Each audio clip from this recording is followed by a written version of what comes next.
بسم اللہ الرحمن الرحیم۔ سورۃ الانعام شروع ہو رہی ہے۔ اس میں 165 آیات ہیں، 20 رکوع ہیں۔ یہ سورت مکہ مکرمہ میں نازل ہوئی۔ حضور پاک صلی اللہ علیہ وسلم کی جو دعوت اسلام ہے وہ ابھی اپنے ابتدائی دور میں تھی۔ اس بنیاد پر اس میں 3 بنیادی عقیدے ہمیں ملیں گے: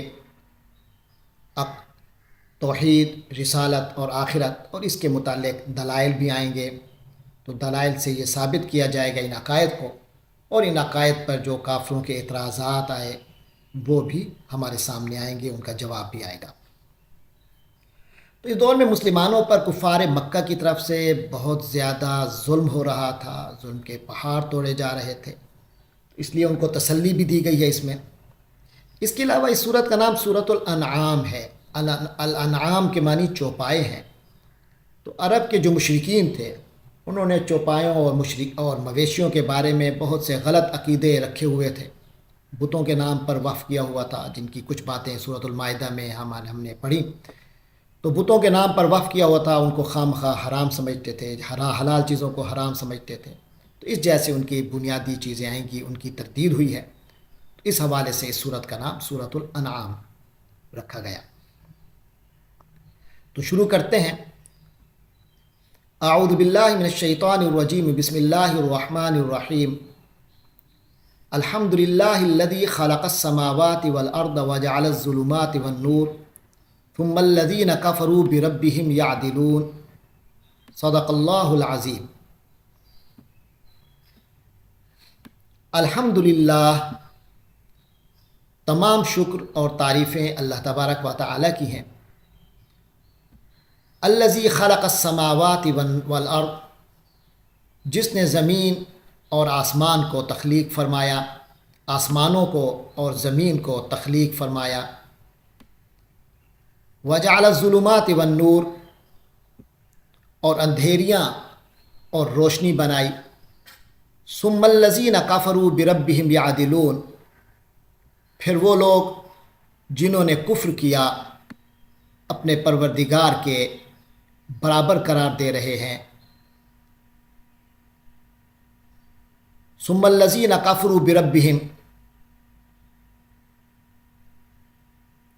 یعدلون، یعنی جب یہ حقیقت ہے کہ تمام آسمان اور زمین اللہ ہی کی تخلیق ہے، روشنی اور اندھیرے سب اللہ ہی کی تخلیق ہے، لیکن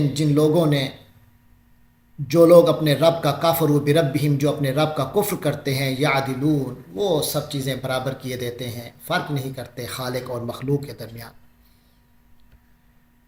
هو الذی خلقکم من طین، هو الذی، وہی اللہ ہی تو ہے، خلقکم من طین، جس نے تمہیں بنایا ہے گیلی مٹی سے، گارے سے۔ ثم قضى اجلا، پھر اس نے ایک وقت مقرر کر دیا۔ وَأَجَلٌ مُّسَمًّى عِندَهُ، یعنی تمہاری زندگی کا ایک میعاد مقرر کر دی۔ وَأَجَلٌ مُّسَمًّى عِندَهُ، اور ایک اور معین وقت ہے عندہ، اس کے پاس، یعنی دوبارہ زندہ ہونے کی اس نے ایک اور متعین میعاد مقرر کی ہوئی ہے۔ ثم انتم تمترون، پھر بھی تم شک کرتے ہو۔ وَهُوَ اللَّهُ فِي السَّمَاوَاتِ وَفِي الْأَرْضِ، اور وہی اللہ ہے جو آسمانوں میں اور زمین میں، آسمانوں میں بھی ہے اور زمین میں بھی۔ یعلم سرکم، وہ جانتا ہے تمہارے بھید، وجہرکم، اور کھلے ہوئے حالات کو بھی، ویعلم ما تکسبون، اور وہ جانتا ہے جو کچھ تم کماتے ہو، جو کرتے ہو اپنے ارادے اور اختیار کے ساتھ۔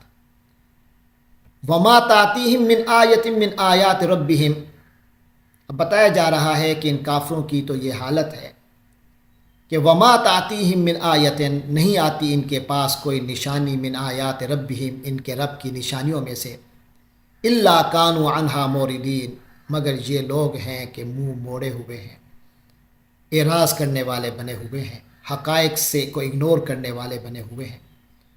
فقد کذبوا بالحق لما جاءہم، ان کی تو یہ عادت سی بن گئی ہے کہ کہ انہوں نے تو بس جھٹلا ہی دینا ہے بالحق کے حق کو، لما جاہم، جب بھی ان کے پاس آیا، جب بھی حق ان کے پاس آ گیا انہوں نے اسے جھٹلا ہی دیا۔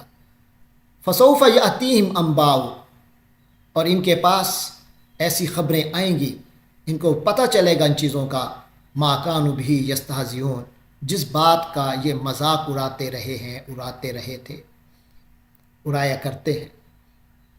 جلد ہی ان کو اس بات کی خبر ملے گی، ان کو لگ پتہ جائے گا۔ الم یروا کم اہلکنا من قبلہم، کیا انہوں نے دیکھا نہیں کہ کتنے لوگوں کو ان سے پہلے، کتنوں من قرن، کتنی قوموں کو ہم ہلاک کر چکے۔ مکناہم فی الارض، وہ قومیں کوئی عام قومیں نہیں تھی، مکناہم فی الارض، یہ وہ قومیں تھی جنہیں ہم نے زمین میں اقتدار دیا تھا۔ ما لم نمکن لکم، ایسا اقتدار جو تمہیں نہیں دیا ہم نے۔ وارسلنا السماء علیہم مدرارا، اور ہم نے ان قوموں پر آسمان سے خوب موسلادھار بارشیں برسائیں، یعنی خوب ان کو نعمتوں سے نوازا۔ وجعلنا الانہار تجری من تحتہم، اور ہم نے دریاؤں کو مقرر کر دیا تھا کہ وہ ان کے نیچے بہتے رہیں، یعنی ان کے ہاں خوب خوشحالی تھی، سیرابی کا سامان تھا۔ فاہلکناہم بذنوبہم، سب آسائش کے باوجود، تمام خوشحالیوں کے باوجود، فاہلکناہم بذنوبہم، ان کے گناہوں کی پاداش میں ہم نے ان کو ہلاک کر دیا۔ وانشأنا من بعدہم قرنا آخرین، اور پھر ان کے بعد ہم نے وہاں دوسری نسل کو کھڑا کر دیا، دوسری نسلیں پیدا کر دی، تو وہ قومیں تباہ و برباد ہوئیں، اور ان کے بعد پھر دوسری قومیں آئیں۔ وَلَوْ نَزَّلْنَا عَلَيْكَ كِتَابًا فِي قِرْطَاسٍ، یہ جو کفار مکہ تھے، مشرکین مکہ تھے، یہ نبی پاک صلی اللہ علیہ وسلم کو سے مطالبے کرتے رہتے تھے، یوں ہو جائے تو ہم پھر مانیں گے، یوں ہو جائے تو ہم پھر مانیں گے۔ فرمایا وَلَوْ نَزَّلْنَا عَلَيْكَ كِتَابًا، اگر ہم نے کتاب بھی اتار دی ہوتی، فی قرطاس، جو کاغذوں میں لکھی ہوئی ہوتی۔ یہ کہتے ہیں جی زبانی آپ کے پاس قرآن آ رہا ہے، باقاعدہ اللہ کی طرف سے لکھے ہوئے، اور آنکھ میں قرآن آتا تو ہم مانتے۔ فرمایا اگر یہ ہم نے، ان کافروں کا یہ حال ہے کہ اگر ہم اے نبی آپ صلی اللہ علیہ وسلم پر ایسی کتاب نازل کر دیتے جو کاغذ پر لکھی ہوئی ہوتی، فَلَمَسُوهُ بِأَيْدِيهِمْ، پھر یہ اس کو اپنے ہاتھ سے چھو کر بھی دیکھ لیتے، لَقَالَ الَّذِينَ كَفَرُوا، تب بھی یہ جو کافر ہیں یہ کہتے، إِنْ هَذَا إِلَّا سِحْرٌ مُبِينٌ، یہ تو کھلے ہوئے جادو کے سوا کچھ نہیں، یہ تو سب ایک کھلا ہوا جادو ہی ہے بس، پھر اسے جادو قرار دیتے۔ وَقَالُوا لَوْلَا أُنزِلَ عَلَيْهِ مَلَكٌ، اور وقالو، اور پھر یہ لوگ یہ بھی کہتے، لولا انزلا، یا یہ لوگ اب کہتے ہیں لولا انزل علیہ ملک، اس پیغمبر پر کوئی فرشتہ کیوں نہیں اتارا گیا۔ فرمایا ولو انزلنا ملکا، اور اگر ہم نے فرشتہ بھی اتارا ہوتا، ولو انزلنا ملکا، اور اگر ہم نے فرشتہ اتارا ہوتا، لقضی الامر، تو پھر ان کا فیصلہ چکا دیا جاتا، کیونکہ فرشتے تو پھر اس وقت آتے ہیں سب کو سامنے جب قوم کی ہلاکت کا پیغام کا حکم ہو جاتا ہے۔ لقضی الامر، اگر ہم نے فرشتہ اتار دیا ہوتا تو پھر فیصلہ ہی چکا دیا ہوتا، ثم لا ینظرون، پھر انہیں کوئی مہلت نہیں ملتی۔ اصل تو بات یہ ہے کہ اب اللہ کی طرف سے مہلت ملی ہوئی ہے، اس مہلت کے حالات میں ایمان لے آؤ، اور اگر فرشتے اتر آئیں تو پھر تمہاری مہلت ختم ہو جائے گی۔ آگے فرمایا وَلَوْ جَعَلْنَاهُ مَلَكًا، اور ایک اور اعتراض کہ یہ نبی جو ہیں وہ ایک انسانی حیت میں، انسانی صورت میں کس طرح آئے ہیں؟ کوئی فرشتہ ہوتا، کوئی جو پیغمبر ہوتا جو ہمیں اللہ کا پیغام پہنچاتا۔ فرمایا وَلَوْ جَعَلْنَاهُ مَلَكًا، اور اگر ہم اس کو فرشتہ بناتے، لَجَعَلْنَاهُ رَجُلًا، تب بھی آدمی ہی کی شکل میں بناتے، تب بھی ہم اس کو، اس فرشتے کو بھی تو آدمی کی شکل میں لے آتے تاکہ ان سے اس کی فریکوینسی میچ ہو۔ وَلَلَبَسْنَا عَلَيْهِمْ، تو ہم ان کو پھر شبہ میں ڈال دیتے، ما یلبسون، جس میں اب یہ مبتلا ہیں، جس شبہ میں یہ اب پڑے ہوئے ہیں۔ وَلَقَدِ اسْتُهْزِئَ بِرُسُلٍ مِّن قَبْلِكَ، اے نبی صلی اللہ علیہ وسلم، وَلَقَدِ اسْتُهْزِئَ بِرُسُلٍ مِّن قَبْلِكَ، آپ سے پہلے جو پیغمبر تشریف لاتے رہے ان کا بھی مذاق اڑایا گیا۔ فَحَاقَ بِالَّذِينَ سَخِرُوا مِنْهُمْ، تو ان لوگوں کا جنہوں نے تو ان انبیاء کا جن لوگوں نے مذاق اڑایا تھا ان کو گھیر لیا ما کانوا بھی یستہزئون، اس چیز نے جس کا وہ مذاق اڑایا کرتے تھے۔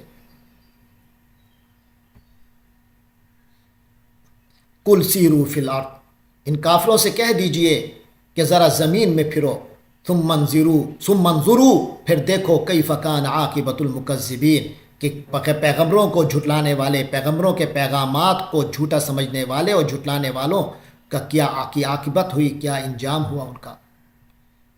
قل لمن ما فی السماوات والارض، کہیے یعنی پوچھئے ان سے، لمن ما فی السماوات والارض، جو آسمانوں میں اور زمین میں ہے وہ کس کا ہے، وہ کس کی ملکیت ہے؟ قل للہ، پھر ان سے کے پاس کیا جواب ہے اس کے علاوہ کہ وہ خود کچھ کہہ سکیں؟ تو لہذا قل للہ، آپ ہی فرما دیجئے کہ اللہ ہی کا ہے، اللہ ہی کی سب ملکیت ہے۔ کتب علی نفسہ الرحمہ، اس نے تو رحمت کو اپنے اوپر لازم کر رکھا ہے۔ لَيَجْمَعَنَّكُمْ إِلَىٰ يَوْمِ الْقِيَامَةِ، تو بہرحال اللہ کی رحمت ہے، تمہیں سب کچھ بتایا جا رہا ہے، پہلے خبردار کیا جا رہا ہے، تو تم توبہ کر لو، پچھلے سارے گناہ اپنے معاف کروا لو، ورنہ یاد رکھو لَيَجْمَعَنَّكُمْ إِلَىٰ يَوْمِ الْقِيَامَةِ لَا رَيْبَ فِيهِ، ہم تم سب کو قیامت کے دن ضرور بالضرور جمع کر کے رہیں گے۔ لا ریب فیہ، یہ وہ دن ہے جس کے آنے میں کوئی شک نہیں ہے۔ اور اس دن نتیجہ کیا نکلے گا کہ الذین خسروا انفسہم، جن لوگوں نے اپنے آپ کو گھاٹے میں ڈال دیا ہوگا، خسارے میں ڈال دیا ہوگا، فہم لا یؤمنون، وہی ہیں جو ایمان نہیں لائیں گے۔ یعنی جو لوگ خود اپنے آپ کو اب خسارے میں ڈالنے کا فیصلہ کر چکے ہیں، ایمان لانے سے انکار کر چکے ہیں، یہ وہی ہیں جو تو اب یہ ایمان نہیں لائیں گے، ایمان ان سے روٹ چکا، اللہ نے ان کے دلوں پر مہر لگا دی۔ وَلَهُ مَا سَكَنَ فِي اللَّيْلِ وَالنَّهَارِ، وہ اللہ جس کا پیغام ان کو آ رہا ہے، اس کی قدرت اتنی ہے کہ اسی کے اختیار میں ہے۔ مَا سَكَنَ فِي اللَّيْلِ، جو کچھ ساکن ہوتا ہے رات میں، جو رات کا سکون ہے، والنہار، اور جو دن میں، رات دن میں جتنی مخلوقات آرام پاتی ہیں وہ سب اسی کے اختیار میں ہیں، سب اسی کے قبضے میں ہیں۔ وَهُوَ السَّمِيعُ الْعَلِيمُ، اور وہ اللہ تو ہر بات کو سننے والا ہے، جاننے والا ہے۔ قُلْ أَغَيْرَ اللَّهِ أَتَّخِذُ وَلِيًّا، کہہ دیجئے اغیر اللہ، کیا اللہ کے سوا، اتخذ ولیًا، میں کوئی ولی بناؤں، اپنا ولی بنا لوں، اپنا حامی، اپنا رکھوالا بناؤں اس اللہ کے علاوہ۔ فاطر السماوات والارض، جو آسمانوں اور زمین کا پیدا کرنے والا ہے۔ وہو یطعم ولا یطعم، جو کھلاتا ہے، کسی سے کھاتا نہیں ہے، اسے نہیں کھلایا جاتا۔ قل انی امرت، کہہ دیجئے انی امرت، مجھے تو یہ حکم ملا ہے، ان اکون اول من اسلم، کہ فرما برداروں میں میں سب سے پہلے، میں پہل کرنے والا ہو جاؤں، یعنی کہ میں سب سے پہلا فرما بردار میں خود بنوں، یہ تو میرا منصب ہے۔ ولا تکونن من المشرکین، اور تم ہرگز نہ ہونا مشرکوں میں سے، آپ ہرگز مشرکوں میں سے مت ہونا۔ قل انی اخاف، اور کہہ دیجئے انی اخاف، میں بھی ڈرتا ہوں، مجھے بھی اس چیز کا میں اس کا خوف رکھتا ہوں، ان عصیت ربی، اگر میں اپنے رب کی نافرمانی کر بیٹھوں تو مجھے بھی خوف ہے، عذاب یوم عظیم، بہت بڑے دن کے عذاب کا۔ من یصرف عنہ یومئذ، یہ عذاب تو وہ ہے، من یصرف عنہ، جس سے ہٹا دیا جائے، یومئذ، اس دن یہ عذاب جس سے ہٹا دیا جائے گا، فقد رحمہ، یہ وہ خوش نصیب ہوگا کہ جس پر اللہ نے بڑا رحم کر دیا ہوگا، اس پر اللہ کی بڑی رحمت ہوگی۔ تو اس عذاب سے بچنا ہر بندے کا مقصود ہونا چاہیے۔ وذالک الفوز المبین، اور یہی تو واضح کامیابی ہے، کھلی کامیابی ہے۔ وَإِن يَمْسَسْكَ اللَّهُ بِضُرٍّ، اور اگر اللہ تمہیں کوئی تکلیف پہنچانا چاہے، فلا کاشف لہ، تو اسے ہٹانے والا کوئی نہیں ہے، الا ہو، سوائے اسی اللہ کی ذات کے، وَإِن يَمْسَسْكَ بِخَيْرٍ، اور اگر وہ تمہیں کوئی خیر پہنچانا چاہے فَهُوَ عَلَىٰ كُلِّ شَيْءٍ قدیر، تو وہی اللہ ہی ہے جو ہر چیز پر مکمل قدرت رکھنے والا ہے، ہر چیز پر قادر ہے۔ وَهُوَ الْقَاهِرُ فَوْقَ عِبَادِهِ، اسے اپنے بندوں پر پورا کا پورا غلبہ حاصل ہے، پورا اقتدار حاصل ہے۔ وَهُوَ الْحَكِيمُ الْخَبِيرُ، اور وہ حکیم بھی ہے اور پوری طرح باخبر ہے، وہ حکیم ہے، پوری طرح باخبر ہے، حکمت بھی اسی کی، خبر بھی اسی کو سب کچھ۔ قُلْ أَيُّ شَيْءٍ أَكْبَرُ شَهَادَةً، کہہ دیجئے کون سی چیز ایسی شی ہے اکبر شہادتاً، جو گواہی میں سب سے بڑی ہے۔ قُلِ اللّہ، پھر خود ہی بتائیے، اللہ ہی ہے، اللہ ہی کی گواہی سب سے بڑی ہے۔ شہید بینی و بینکم، وہی میرے اور تمہارے درمیان گواہ ہے۔ وَأُوحِیَ إِلَیَّ ھَذَا الْقُرْآنُ، اور میری جانب یہ قرآن وحی کیا گیا ہے، لِأُنذِرَکُم بِہ، تاکہ میں تمہیں خبردار کروں اس کے ذریعے سے، وَمَن بَلَغَ، اور اس کو بھی جس تک یہ پہنچے۔ أَإِنَّکُم لَتَشْہَدُونَ، کیا واقعی تم لوگ گواہی دیتے ہو، أَنَّ مَعَ اللّٰہِ آلِہَةً أُخْرَىٰ، کہ اللہ کے ساتھ کچھ اور بھی الہ ہیں، معبود ہیں، عبادت کے لائق ہیں۔ قُل لا اشہد، اور کہہ دیجئے لا اشہد، میں ایسی گواہی نہیں دیتا، یعنی اگر تم یہ گواہی دیتے بھی ہو تو میں ایسی گواہی نہیں دے سکتا۔ قُلْ إِنَّمَا هُوَ إِلَٰهٌ وَاحِدٌ، ہاں میری جو گواہی ہے وہ یہ ہے، قل کہہ دیجئے انما هو الہ واحد، یقیناً وہ ایک ہی خدا ہے، واننی بریء مما تشرکون، اور میں تو بری ہوں ان تمام چیزوں سے جنہیں تم شریک ٹھہرا رہے ہو، جو تم جن کا تم شرک کر رہے، جن کو تم شریک کر رہے ہو۔ الذین آتیناہم الکتاب، جن لوگوں کو ہم نے کتاب دی ہے، یعرفونہ، وہ اس حقیقت کو جانتے ہیں، یعنی کہ نبی وہ یعرفونہ، وہ اس نبی پاک صلی اللہ علیہ وسلم کو جانتے ہیں کہ یہ خاتم النبیین ہے، اور ان کو ایسے پہچانتے ہیں کما یعرفون ابناہم، جیسے وہ اپنے بیٹوں کو پہچانتے ہیں۔ الذین خسروا انفسہم فہم لا یؤمنون، ہاں ایمان تو صرف وہی نہیں لائیں گے جنہوں نے اپنے آپ کو خسارے میں ڈال دیا ہے، یعنی جن لوگوں نے اپنی جانوں کے لیے گھاٹے کا سودا کر لیا ہے وہ ایمان نہیں لاتے۔